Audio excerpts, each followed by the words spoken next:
નમસ્તે મિત્રો, આપનું સ્વાગત છે યુટ્યુબ ચેનલ ગ્લીમ ઓફ ગોડમાં। આપણે શ્રીમદ ભાગવતમાં આગળ વધી રહ્યા છે।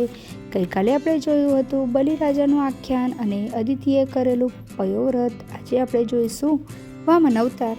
શ્રી સુખદેવજી બોલ્યા, ભાદરવા સુદ બારસના દિવસે ચંદ્ર શ્રવણ નક્ષત્રમાં અને અભિજીત મુહૂર્તમાં મધ્યાહન કાળે ભગવાન વામનનો જન્મ થયો। ભગવાન પ્રગટ થયા એટલે સર્વ લોકો હર્ષ પામ્યા અને આકાશમાં દુંદુભીઓ વાગવા લાગી। ભગવાન વામનને જોઈ સૌ દેવો મુનો દુંદુભીઓ વાગવા લાગી। ભગવાન વામનને જોઈ સૌ દેવો મુનિઓ વિદ્યાધરો પ્રસન્ન બની ગયા। કશ્યપ અને અદિતિ આનંદમાં ડૂબી ગયા। કશ્યપ પ્રજાપતિએ પોતાના જાતકર્મ યજ્ઞોપવિત વગેરે સંસ્કાર કર્યા। ગુરુ બૃહસ્પતિએ તેમને બ્રહ્મચારીનો ધર્મોપદેશ આપ્યો। અદિતિએ વામન મહારાજને લંગોટી આપી। તળતીએ આસન આપ્યો। કશ્યપ ઋષિએ મુજ ઘાસનો કંદોરો આપ્યો। ચંદ્રમાએ દંડ અને આકાશાએ છત્ર આપ્યા। બ્રહ્માજીએ કમંડળ, સપ્તર્ષિઓએ દર્ભ અને સરસ્વતી દેવીએ જપ કરવાની માળા આપી અને કુબેરજીએ ભિક્ષાનું પાત્ર આપ્યું। એ વખતે રાજા બલિ નર્મદા નદીના તટ પર ભૃગુ કચ્છ નામના સુંદર સ્થાને યજ્ઞ કરતા હતા। આ વાત જાણી ભગવાન વામન બલિના યજ્ઞમાં પહોંચ્યા। હજારો સૂર્ય જેવા એમના અલૌકિક તેજને જોઈ બ્રાહ્મણોને શંકા ઉપજી। બલિ અને એમના પુરોહિતો કાંતિહીન બની ગયા। બલિએ તેમનો આદર સત્કાર કરી યજ્ઞશાળામાં આસન આપ્યું। રાણી સાથે રાજાએ વામન ભગવાનની પૂજા કરી અને કહ્યું, હે બ્રાહ્મણ કુમાર, સંભવતઃ તમે કશું માંગવા આવ્યા છો, માટે આજ્ઞા કરો, હું તમારી સી સેવા કરું। બલિરાજાના આવા મધુર અને ધર્મયુક્ત વચનો સાંભળી ભગવાન વામન બલિને કહેવા લાગ્યા, રાજન, તમારું આ વચન તમારા કુળને અનુરૂપ ધર્મભાવથી પરિપૂર્ણ અને મધુર છે। તમે મહાન ભક્ત પ્રહલાદજીના વંશ છો અને દાન આપવામાં તમારા વંશનો જોટો ચડી તેમ નથી। તમે પોતે પણ આપવામાં મહાદાનવીર છો। હે દૈત્યેન્દ્ર, આમ તો તમે મને સર્વ કંઈ આપી શકો છો, પરંતુ હું મારા પગથી 3 ડગલા ભૂમિ માંગુ છું। બલિએ આશ્ચર્યથી કહ્યું, હે બ્રાહ્મણ કુમાર, તમે બાળક છો એટલે તમે હાનિલાભ સમજતા નથી। હું 3 લોકનો અધિપતિ છું। તમે જેટલા માંગો તેટલા દ્વીપના દ્વીપ હું આપી શકું છું, એટલે આવી શુલ્લક માંગણી ન કરો। તમે મારી પાસે કંઈક વધારે માંગો, જેથી તમે ક્યારેય ભિક્ષા માંગવી ન પડે। બલિરાજાના આવા ધર્મયુક્ત વચનો સાંભળી વામન સ્વરૂપ ભગવાન પ્રસન્ન થઈ બોલ્યા, હે રાજન, જેની તૃષ્ણાઓ પર નિયંત્રણ નથી તે સદાય દુઃખી રહે છે। દેવ ઈચ્છાથી જે મળે તેમાં જે સંતોષ માને છે તે જ સાચો સુખી છે। માટે મારે તો માત્ર 3 ડગલા ભૂમિ જ જોઈએ છે। બલિએ કહ્યું, ભલે, જેવી તમારી મરજી। આમ કહી તેમણે સંકલ્પ આપવા માટે જળપાત્ર હાથમાં લીધું અને ત્યાં જ દૈત્ય ગુરુ શુક્રાચાર્ય બલિને અટકાવીને કહેવા લાગ્યા, હે રાજન, મારી વાત માનો। આ કોઈ સામાન્ય બ્રાહ્મણ કુમાર નથી। આ તો દેવતાઓનું ભલું કરવા માટે કશ્યપજીની પત્ની અદિતિના ગર્ભથી જન્મેલા સાક્ષાત ભગવાન વિષ્ણુ છે। એ 3 ડગલાથી 3 લોક માપી લેશે, તમારું સર્વસ્વ પડાવી લેશે, માટે એમને દાન ન આપશો। પોતાના હિતની રક્ષા કરવી એ પાપ નથી। આ સમયે જૂઠું બોલવાથી જ તમારી રક્ષા થશે। સત્ય બોલવું હંમેશા ઉચિત નથી હોતું। શુક્રાચાર્યએ બલિને ઘણો સમજાવ્યો, પરંતુ દાનવીર અને વચનનો પાક્કો બલિ માન્યો નહીં। એણે કહ્યું, હે ગુરુદેવ, તમારી વાત સાચી છે, પરંતુ હું પ્રહલાદજીનો પૌત્ર છું અને હું આ બ્રાહ્મણને વચન આપી ચૂક્યો છું, એટલે હું આ બ્રાહ્મણને મોં માંગ્યું દાન અવશ્ય આપીશ। હું નરકથી, દરિદ્રતાથી, દુઃખથી, રાજપાટ ગુમાવવાથી કે મૃત્યુથી જેટલો ડરતો નથી તેટલો હું બ્રાહ્મણને દગો કરવાથી ડરું છું, કારણ કે અસત્ય સૌથી મોટો અધર્મ છે। આ સાંભળી અપ્રસન્ન બનેલા શુક્રાચાર્યએ બલિને શાપ આપતા કહ્યું, હે મૂર્ખ, સ્વયંને પંડિત માની મારી વાત નથી માનતો, માટે તું શીઘ્ર નષ્ટ થઈ જઈશ। શાપ સાંભળીને પણ બલિ અડગ રહ્યો। તેમણે વામન ભગવાનની વિધિવત પૂજા કરી અને પછી હાથમાં જળ લઈ ભૂમિદાનનો સંકલ્પ કર્યો। રાજાને સંકલ્પ લેતો રોકવા માટે શુક્રાચાર્ય ઝારીના પાત્રમાં સૂક્ષ્મ રૂપે પ્રવેશી ગયા, જેથી જળ પડતું અટકી ગયું। વામન ભગવાન શુક્રાચાર્યની ચાલાકી સમજી ગયા અને તેમણે દર્ભની એક સળી ઝારીમાં નાખી, જેથી શુક્રાચાર્યની એક આંખ ફૂટી ગઈ। શુક્રાચાર્ય હરીને બહાર નીકળી ગયા। રાજાએ સંકલ્પ કરતાં જ એક અદ્ભુત ઘટના બની। અનંત ભગવાનનું ત્રિગુણાત્મક વામન રૂપ વિરાટ બની ગયું.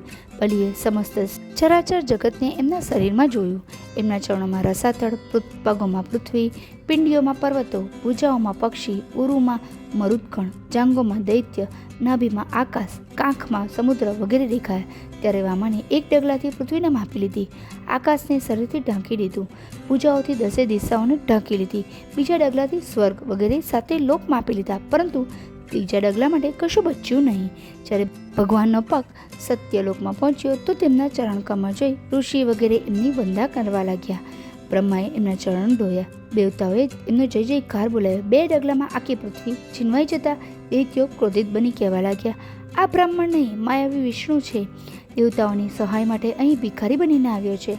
એણે આપણા પૂરા રાજા બલિના રાજ્યને ચૂંટવી લેવા એમનાથી દગો કર્યો છે, માટે એમને મારવો જ ઉચિત છે.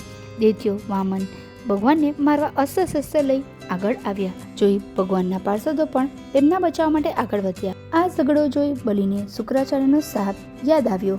એણે દૈત્યોને યુદ્ધ કરતા રોક્યા. ત્યારબાદ ભગવાનની આજ્ઞાથી ગરુડે બલિને નાગપાશમાં બાંધી દીધો. ભગવાન બલિને કહેવા લાગ્યા, રાજન, તમે 3 ડગલા ભૂમિ આપવાનો સંકલ્પ કર્યો હતો, 2 ડગલા તો હું લઈ ચૂક્યો છું, હવે 3જું પગલું તમે ક્યાંથી આપશો? જો દાન આપી શકશો નહીં તો તમને જુઠ્ઠા હોવાનું પાપ લાગશે અને નરકમાં દુઃખ ભોગવશો. ભગવાન બલિની હિંમત તોડવા માંગતા હતા, પરંતુ દાનવીર બલિ જરાય વિચલિત થયા વગર નિર્ભય થઈ બોલ્યો, ભગવાન, મારી પ્રતિજ્ઞા જુઠ્ઠી નથી, છતાં પણ તમે મને જો જુઠ્ઠો માનતા હો તો 3જું પગલું મારા માથા ઉપર મૂકો. હું સૌથી વધુ અપકીર્તિથી ડરું છું. તમે અસુરોના શત્રુ છો, છતાં પણ ત્રિલોકના અને અમારા આરાધ્ય દેવ છો. જ્યારે અમે મદમાં અંધ બની જઈએ ત્યારે તમે જ અમારું બધું છીનવીને અમને નેત્રદાન કરી અમને સાચો માર્ગ બતાવો છો. યોગીજનો તમારામાં પ્રીતિ રાખીને જે સિદ્ધિ પ્રાપ્ત કરે છે એ સિદ્ધિ તમારાથી વેર રાખીને પણ અનેક દૈત્યો પ્રાપ્ત કરી અને મુક્ત બન્યા છે. એ જ સમયે રાજા બલિની સાધ્વી પત્ની વિંધ્યાવલી પણ હાથ જોડી ભગવાનને કહેવા લાગી, હે ઈશ્વર, આ જગત તમે તમારી ક્રીડાથી બનાવ્યું છે. જેમની કુબુદ્ધિ છે એવા અજ્ઞાનીઓ તેને પોતાનું માને છે, જ્યારે તમે જ એના કરતા ભરતા અને સંહારતા છો. ત્યારે તમારી માયાથી મોહિત થઈ પોતાની જાતને જ કરતા માનનારા નિર્લજ તમને શું અર્પણ કરવાના છે? હે પ્રભુ, આપ મારા પતિ ઉપર કૃપા કરો અને એમનો ઉદ્ધાર કરો. ભગવાન રાજા બલિની ભક્તિ અને સત્યનિષ્ઠા જોઈ ગત થઈ ગયા અને તેમણે 3જો પગ એમના મસ્તક ઉપર મૂક્યો. ત્યારે બ્રહ્માજી વિષ્ણુને કહેવા લાગે, હે જગન્મય, તમે તો એનું સર્વસ્વ હરણ કરી લીધું છે, હવે એ દંડને પાત્ર નથી, માટે હવે તેને મુક્ત કરી દો. ભગવાન બોલ્યા, હું જેની ઉપર કૃપા કરું છું એનું પહેલાં ધન લઈ લઉં છું, કારણ કે ધન જ બધી બુરાઈઓની જળ છે. મેં બલિનું ધન, રાજ્ય અને ઐશ્વર્ય છીનવી લીધું છે. તેણે ભાઈ, બંધુ, ગુરુદેવની વાત પણ નહીં માની અને પોતાની પ્રતિજ્ઞા ઉપર અડગ રહી પોતાના ધર્મને છોડ્યો નહીં. હું આ સત્યવાદીને એ સ્થાન આપું છું જે મુનિઓને, દેવતાઓને પણ ઘણી મુશ્કેલીથી પ્રાપ્ત થાય છે. આ મારો પરમ ભક્ત રાજા બલિ શ્રાવણની મન્વંતરમાં ઇન્દ્ર બનશે અને સુતર લોકમાં નિવાસ કરશે અને જગતમાં અમર કીર્તિને પ્રાપ્ત થશે. ત્યારબાદ ભગવાન રાજા બલિને કહેવા લાગ્યા, હે રાજન, તમે કુટુંબ પરિવાર સાથે સુતર લોક જાઓ, તમારું કલ્યાણ થશે. હું આ રૂપમાં હંમેશા તમારી સાથે રહીશ. તમારો આસુરી ભાવ સમાપ્ત થશે અને તમારો યશ હંમેશા રહેશે. સનાતન પુરુષ ભગવાનના આ શબ્દો સાંભળી બલિરાજા ગદગદ થઈ ગયા. તેમના નેત્રોથી આંસુ છલકાઈ ગયા.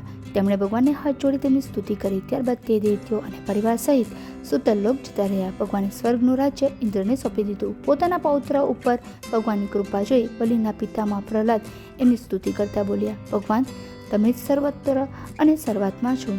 તમે મારા પૌત્રના મદનો નાશ કરી આત્મતત્વને માર્ગે ચડાવ્યો તે બદલ હું આપને પ્રણામ કરું છું. ભગવાને પ્રહલાદને સુતરલોક જઈ બલિની સાથે રહેવાની આજ્ઞા કરી. પ્રહલાદજી ભગવાનની પરિક્રમા કરી પાતાળલોકમાં જતા રહ્યા. પછી વામન ભગવાને શુક્રાચાર્યને બલિનો યજ્ઞ પૂર્ણ કરવાનું કહ્યું. ભગવાનની વાત માન્ય રાખી શુક્રાચાર્ય અન્ય બ્રહ્મર્ષિઓ સાથે મળી યજ્ઞનું શેષ કાર્ય પૂર્ણ કર્યું. વામન અવતાર નામની કથા પૂર્ણ થાય છે. આવતીકાલે ફરી મળીશું. ત્યાં સુધી આપ સૌને મારા જય શ્રી કૃષ્ણ. જો આપને આ વિડીયો પસંદ આવ્યો તો વિડીયોને લાઇક કરજો, શેર કરજો અને ચેનલને સબસ્ક્રાઈબ કરવાનું ભૂલતા નહીં. આવજો.